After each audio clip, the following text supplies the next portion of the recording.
Salut à tous, j'espère que vous allez bien. Alors aujourd'hui, je vais faire une petite vidéo pour vous expliquer 5 façons pour capter l'attention de personnes, de groupes ou sur un business en ligne. Donc la première façon de capter l'attention, ça va être la surprise. Dire, faire ou montrer quelque chose d'inattendu ou de choquant.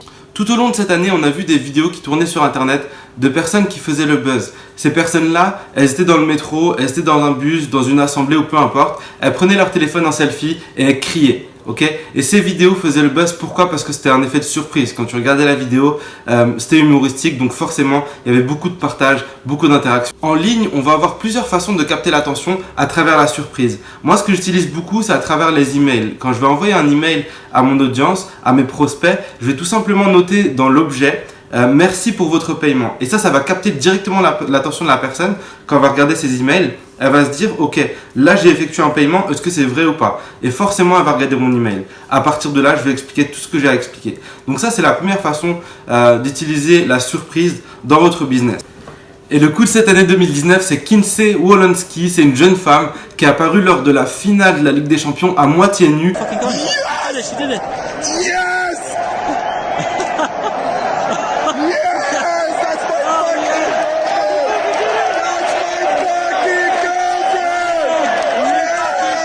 Avec un t-shirt qui avait en fait la marque de son copain. Résultat, 2 millions d'abonnés sur Instagram en 24 heures et 3,9 millions de chiffre d'affaires pour le site de son copain. Donc ça en fait, c'est une personne qui a fracassé Internet et qui a créé énormément de surprises. Pourquoi? Parce qu'elle a pris un événement important où il y avait beaucoup de spectateurs et elle est arrivée pour créer de la surprise.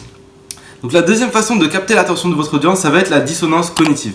Qu'est-ce que c'est? C'est tout simplement garder votre audience à réfléchir. Donnez-leur des petites informations pour les intriguer. Apportez des informations pour que les personnes que vous souhaitez cibler les assemblent pour qu'ils construisent tout simplement leur puzzle. Que ce soit par rapport à un service, un produit ou un événement que vous voulez créer, apportez-leur du mystère. Ça, c'est super important.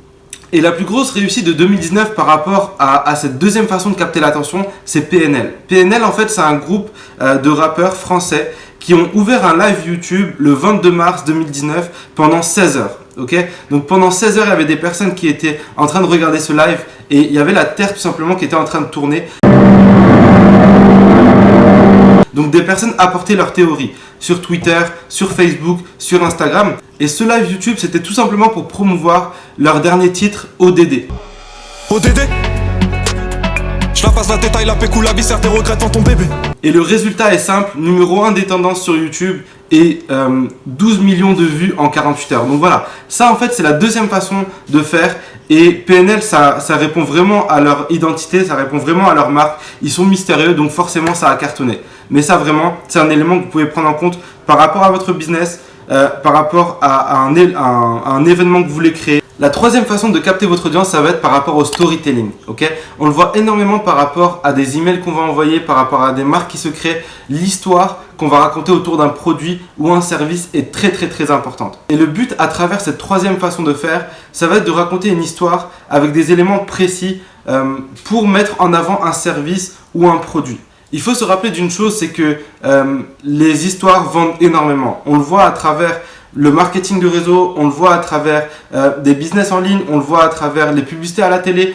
Les histoires vendent et ça, c'est Donc le fait de partager une histoire unique par rapport à votre produit ou par rapport à votre service va créer tout simplement de l'interaction et ça va vous permettre de capter votre audience. Et on a une personne qui fait ça très bien, c'est Willem. Willem, c'est un jeune YouTuber de 24 ans qui est français. Cette personne-là, en fait, crée des vidéos sur Facebook avec son iPhone. Et il a capté l'attention de millions de personnes. Il a 5 millions d'abonnés sur Facebook. Et il a généré 64 millions de vues par rapport à une vidéo, l'art de la tromperie. Ce qui fait la force de Willem, c'est ses vidéos et son storytelling. À travers toutes ces vidéos, les gens sont vraiment impactés par rapport aux histoires, par rapport à ce qui se passe et par rapport à la fin de ces histoires. Ok, donc ça c'est très important. Il a généré 64 millions de vues sur Facebook avec l'art de la tromperie. Et récemment, en fait, il a créé vraiment le buzz par rapport à sa dernière vidéo, le gendre idéal. C'est ma réponse. Vous allez me trancher la gorge. C'est à ce moment précis que j'ai gagné. S'il choisit de me trancher la gorge, cela voudra dire que ma phrase « vous allez me trancher la gorge » était bien vraie. À la fin de ces vidéos, tout le monde se posait la question, mais qu'est-ce qui s'est vraiment passé? Ça a créé de l'engagement, les gens tweetaient, mais c'est quoi vraiment la fin de la vidéo? Sur Facebook c'était pareil, sur Instagram c'était pareil, ok? Et il a nommé sa chaîne chaquedetail.fr. Donc ça c'est très très important de le comprendre et il nous fait tout simplement penser et réfléchir et tout ça c'est par rapport à l'histoire. Et la quatrième façon de capter l'attention de votre audience, ça va être tout simplement de les faire participer. Leur demander d'envoyer des photos de témoignages produits ou services, leur demander de jouer à des jeux concours, leur demander qu'est-ce qu'on pourrait améliorer dans notre société ou pour notre produit par exemple. Il y a aussi des personnes qui vont créer une communauté, par exemple à travers le fitness, où ils vont créer des groupes Facebook et vont tout simplement se mettre face à la caméra en live et faire leurs exercices. Et ça va être une façon aussi de capter l'audience que vous souhaitez cibler. Et Willem, inconsciemment ou consciemment, l'a très bien fait à travers ses vidéos. Pourquoi? Parce qu'il encourage les personnes à deviner la fin des vidéos, à deviner qu'est-ce qui se passe vraiment. Et la cinquième façon de capter votre audience, ça va être tout simplement par rapport au sens. L'ouïe, l'odorat, le toucher, le goût, la vue vont être des éléments déterminants en fait pour capter votre audience.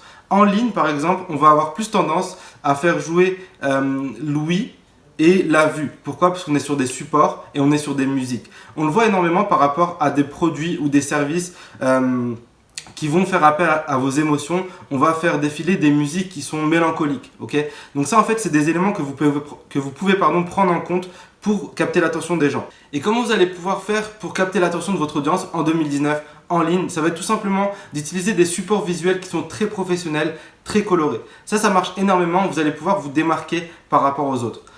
Et ce que je vais faire personnellement quand je vais vouloir lancer une publicité à travers Facebook ou Instagram pour capter l'attention de ma cible, ça va être tout simplement dans la première phrase de mon message publicitaire de lui mettre un message vraiment ciblé pour elle. Pour lui rappeler les émotions, ok?